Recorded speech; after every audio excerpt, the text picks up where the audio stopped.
বিৰোধীৰ মহাযুদ্ধত বৃহৎ এটা ফাট। নমস্কাৰ, স্বাগতম জনাইছো আৰু লগতে আৰম্ভ কৰিছো মোৰ অন্য এটি নতুন ভিডিঅ। বন্ধু বান্ধৱীসকল, আজিৰ দিনটোত অৱশ্যে মই এটো ভিডিঅ দিবই নালাগিছিলে, কিন্তু উপায় নাই, দিব লাগিবই। কাৰণ কিয় জানে, মই এই কথাখিনি দুদিনৰ আগত আপোনালোকক কৈছিলো। আজিৰ পৰা দুদিনৰ আগত মই কৈছিলো যে বিৰোধীসকল এক হলে হ'ব কি, কিন্তু তেওঁলোকৰ দুদিনৰ পিছতে এই দেখিব ইলেকশ্যন আহি পাইছেহে। আপোনালোকৰ চাগে নিশ্চয় যদি আপোনালোকে ৰেগুলাৰ ভিডিঅ যিসকলে মোৰ চাই তেওঁলোকে গম পাব। আৰু মই এটোৱে কৈছিলো যে এই মাত্ৰ একলগ হল নহয়, আকৌ অলপ পিছতে বা আধা ঘণ্টা এঘণ্টাৰ পিছতে তেওঁলোকৰ আকৌ মাজত মানে মনোমালিন্য হৈ যায়। আৰু মনোমালিন্য হৈ যোৱাৰ পিছত তেওঁলোকৰ বৃহৎ এটা ফাট হয়।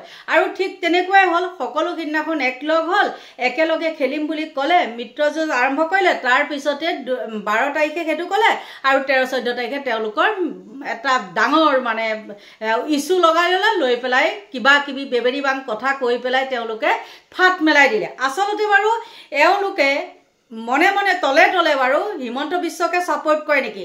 যদি হিমন্ত বিশ্বকে ছাপোৰ্ট কৰে তেন্তে হ'লে আপোনালোকে এইবিলাক নাটকবাজি কৰি থাকি লাভ নাই।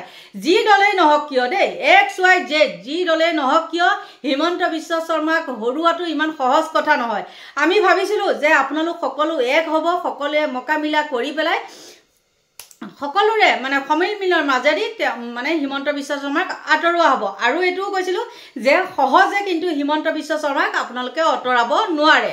কাৰণ কিয়, তেওঁৰ দৰে মানে একেবাৰে সৰ্বগুণী চতুৰ মুখ্যমন্ত্ৰী আৰু দ্বিতীয়জন নোলাব, আৰু দ্বিতীয়জনে এইটো মানে পৰিচালনা কৰিব নোৱাৰিব। মুখ্যমন্ত্ৰী পদটো একদম অপ্ৰিয় হ'লেও কিছুমান সত্য কথা কৈছো। আৰু আপোনালোকৰ যদি ইমান মনে আছে যে বোলে আমি হিমন্ত বিশ্ব শৰ্মাক চলাম, কিন্তু কিছু এৰা ধৰাৰ মাজেদি আপোনালোকে চলিব লাগে, কিন্তু তাকে নকৰি পেলাই কি কৰে, ইটোৱে এটা ফেচবুক লাইভ দিব, সিটোৱে এটা সমজুৱাকে ক'ব। তাৰ মানে কি? আৰু তাতে কিছুমান নক'বলগীয়া কথা কৈছে বুলি কৈছে। মই কিন্তু ইতিমধ্যে লাইভটো চোৱা নাই, কিন্তু গৌৰৱ গগৈৰ কথাখিনি শুনি পেলাইহে মই ক'লো। আৰু শেষত আপোনালোকে মই দেখাম গৌৰৱ গগৈয়ে কি কথা কৈছে নকৈছে, আপোনালোকক মই দেখাম, নেদেখুৱাকৈ নাথাকোঁ। কিন্তু ইমানে যদি আপোনালোকৰ মন যে হিমন্ত বিশ্ব শৰ্মাই মুখ্যমন্ত্ৰী হওক, আপোনালোকে ডাইৰেক্টলি কৈ দিয়ক যে হিমন্ত বিশ্ব শৰ্মাকে আমি ছাপোৰ্ট কৰোঁ। কিন্তু তাকে নকৰি ইটোৱে সিটোলৈ বোকা ছটিওৱা, সিটোৱে সিটোলৈ বোকা ছটিওৱা, এইবিলাক কি খেল? আৰু তাৰ মাজৰখিনি আমিতো সাধাৰণ শ্ৰেণীৰ মানুহ আৰু ভোটাৰসকলকো কৈছোঁ, তেওঁলোকৰ মনত কি হ'ব? এতিয়া বেবেৰি বাং হৈ গৈছে নে নাই যে আমি ভোট দিম কাক? আৰু বহুত কথা আছে, কিছুমান কথা মানে ক'ব লাগে বুলি মই ভাবোঁ কাৰণে মই এইখিনি কৈছোঁ। আৰু মই ইয়াৰ আগতেও কৈছোঁ, মই কোনো দলৰ হেৰি নহয়, যোনে ৰাইজৰ হকে ভাল কাম কৰিব তেওঁকে আমি ছাপোৰ্ট কৰিম। কিন্তু এতিয়া দেখা গৈছে যিবিলাক আমাৰ সাধাৰণ জনতাই ভাবি আছিলে যে বা অহাবাৰ কংগ্ৰেছ চৰকাৰ হ'ব বা মুখ্যমন্ত্ৰী আমি হিমন্ত বিশ্ব শৰ্মাক নেপাতি আমি সৰ্বানন্দক পাতিম, কিন্তু তেওঁলোকে ভিতৰি ভিতৰি সকলোৱে কিন্তু হিমন্ত বিশ্ব শৰ্মাকে ছাপোৰ্ট কৰিছে। আৰু আমিও কাইলৈকে হেৰি কৰিম, আমাৰ কোনো স্বাৰ্থ নাই। বোলে আমাক চাকৰি লাগে, বোলে আমাক মাটি বাৰী লাগে, বোলে আমাক কিবা লাগে, আমাৰ কি আহে যায়? তোমালোকে যদি ঠিক নোহোৱা আৰু আমাক লৈ পেলাই তোমালোকক ফুটবল খেলিবলৈ দিয়া নহ'ব নহয়। তোমালোকে মানে আমাক কি ফুটবল ভাবিছা নেকি? যে আজি এইটোক দলক ছাপোৰ্ট কৰিম, কাইলৈ সেইটো দলক ছাপোৰ্ট কৰিম, কাইলৈ বোলে এজনীক ছাপোৰ্ট কৰ, কাইলৈ বোলে সিটোক ছাপোৰ্ট কৰ। এইটো মানে কি? এইবিলাক বেবেৰি বাং কথা মানুহৰ আগত যিমানেই ক'ব, ভোট সিমানেই ভাগি যাব। মানে স্থিৰতা নাই, গহীন গম্ভীৰতা বোলা বস্তু এটা মানুহক লাগে, আৰু তেতিয়াহে কিন্তু এখন সমাজ হেৰি কৰিব পাৰি। এতিয়া আমি মুখ্যমন্ত্ৰীক তোলা দি পেলাই গালি পাৰিব পাৰোঁ যে মুখ্যমন্ত্ৰীজন চেলেপু, এনেকুৱা কথা কয়, তেনেকুৱা কথা কয়। আপোনালোকে যিকেইজনে এতিয়া এই বেবেৰি বাং কথা কৈ পেলাই মানুহৰ মাজত বিভ্ৰান্তিৰ সৃষ্টি কৰিছে, গৌৰৱ গগৈয়ে হওক বা লুৰিণজ্যোতি গগৈয়ে হওক বা অখিল গগৈয়ে হওক, ইমানে মুখ্যমন্ত্ৰীক গালি দিয়ে, তাৰপিছত আকৌ মনে মনে মুখ্যমন্ত্ৰীক ছাপোৰ্ট কৰা যেনে হোৱা নাইনে বাৰু এইখিনি কথা? কাৰণ কিছুমান যদি ব্যক্তিগত কথা থাকিব লাগে, তেন্তে হ'লে লাইভ আহি বা ফেচবুকত আহি পোষ্ট কৰা কি দৰকাৰ আছে?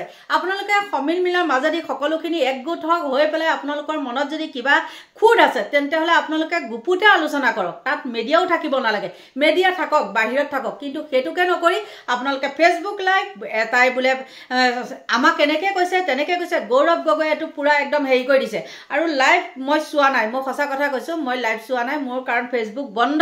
মই সেইবিলাক মই চাবলৈ কৰিবলৈ নাই এনেই সৰুকৈ কিবা এটা খুলি থৈছোঁ কেতিয়াবা কোনোবা সময়তহে গৈ পেলাই মই নিউজ চাওঁ তাৰ বাদে মই নাচাওঁ মই অকল ইউটিউবতে আজিকালি মই ব্যস্ত থাকোঁ এইবিলাক ফেচবুকত মই হেৰি নাই যেতিয়া মোৰ ফেচবুক খুলিব তেতিয়া আকৌ মই ফেচবুকত যাম গতিকে এইবিলাক কথা বেয়া লাগে আমি ভাবিছিলোঁ কি দেশখনৰ এই পৰিস্থিতিত আমি কিবা এটা আশা কৰি পেলাই আমি এখন বিকল্প চৰকাৰ বিচাৰোঁ কিন্তু তেওঁলোকে কি কৰিছে এইবিলাক ভুৱা এনে কৰি পেলাই বোলে কিবা কয় নহয় মুখেৰে এটা পেটেৰে এটা তেনেকুৱা নিচিনা কিছুমান কাম কৰি আছে নহয় জানো গতিকে বন্ধু বান্ধৱীসকল আপোনালোকো এইবিলাকত বিভ্ৰান্তি নহ'ব আৰু এটা সেইদিনাখন ডিৱাই হেৰিটো ওলাইছে মাঘেৰিটা সমষ্টিত ৰাহুল চেত্ৰী উঠিছে আৰু তাত কিছুমানে কৈছে যে অখিল গগৈয়ে কৈছে বুলি কৈছে আৰু মই অৱশ্যে তাৰ আগৰ ভিডিঅ'টোত আপোনালোকক কৈছোঁ যে ইয়াত কংগ্ৰেছ দলৰ পাৰ্টিহে উঠিব কিন্তু এইবিলাক একদম ৰহস্য কথা এইবিলাক নাজানো আৰু কিমান কি আমি সাধাৰণ শ্ৰেণীৰ মানুহ আৰু আমি সাধাৰণভাৱে জীয়াই থাকিবলৈ বিচাৰোঁ আৰু আমাৰ চিধা কথা তাত আমাৰ কৃত্ৰিমল্লী বোলে এইটোৱে এনেকৈ কৈছে সেইটোৱে তেনেকৈ কৈছে নাই আমি এইটোক ভোট দিম কিন্তু তলে তলে আমি সিটোৰ লগত হাত মিলাই থাকিম আমাৰ মনত সেইবিলাক একো নাই গতিকে বন্ধু বান্ধৱীসকল মোৰ এইখিনি আছিলে ক'বলগীয়া সদৌ শেষত আপোনালোকক ভগৱানে ভালে কুশলে ৰাখক দীৰ্ঘায়ু কামনা কৰিছোঁ আৰু মোৰ ভিডিঅ'টো ইমানটা সামৰণি মাৰিছোঁ বাই বাই